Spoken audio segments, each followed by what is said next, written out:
Hi guys, welcome back to our channel. ఈరోజు మనం మన ఛానల్లో టేస్టీగా, ఈజీగా, సింపుల్గా తలకాయ కూర ఎలా చేసుకోవాలో చూద్దాం. ఓకేనా?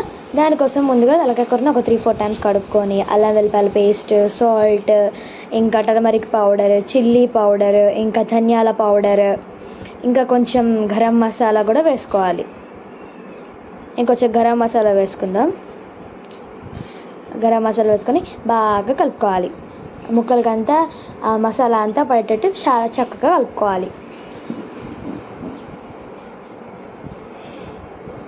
అలా కలుపుకొని కాసేపు ఒక హాఫ్ అన్ అవర్ వరకు 1 అవర్ వరకు పక్కన పెట్టేసుకోవాలి. ఆ తర్వాత మేమైతే ఇక్కడ 2 పావుల నూనె పోసాము.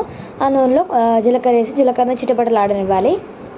జీలకర్రని చిటపటలాడించిన తర్వాత దాంట్లోకి ఉల్లిపాయలు, పచ్చిమిరపకాయలు వేసి ఫ్లేమ్ ఫుల్లో పెట్టుకొని ఫ్రై చేసుకోవాలి. ఆ తర్వాత కొంచెం పసుపు వేసి కాసేపు ఫ్రై చేయాలి.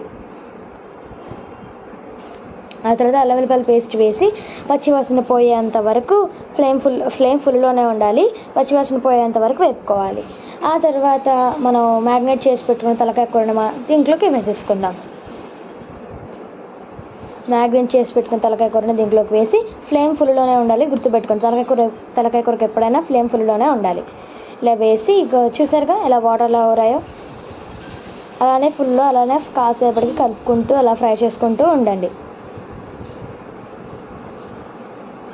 అలానే ఫ్రై చేసుకుంటూ కాసేపు ఉండండి.